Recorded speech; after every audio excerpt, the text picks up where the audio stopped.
بسم اللہ الرحمن الرحیم۔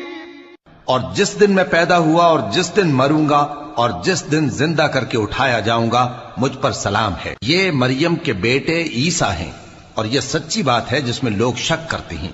اللہ کو شایع نہیں کہ کسی کو بیٹا بنائے، وہ پاک ہے۔ جب کسی چیز کا ارادہ کرتا ہے تو اس کو یہی کہتا ہے کہ ہو جا، تو وہ ہو جاتی ہے۔ اور بے شک اللہ ہی میرا اور تمہارا پروردگار ہے، تو اسی کی عبادت کرو، یہی سیدھا رستہ ہے۔ پھر اہل کتاب کے فرقوں نے باہم اختلاف کیا، سو جو لوگ کافر ہوئے ہیں ان کو بڑے دن یعنی قیامت کے روز حاضر ہونے سے خرابی ہے۔ وہ جس دن ہمارے سامنے آئیں گے کیسے سننے والے اور کیسے دیکھنے والے ہوں گے، مگر ظالم آج کھلی گمراہی میں ہیں۔ اور ان کو حسرت و افسوس کے دن سے ڈرا دو جب بات فیصل کر دی جائے گی اور وہ غفلت میں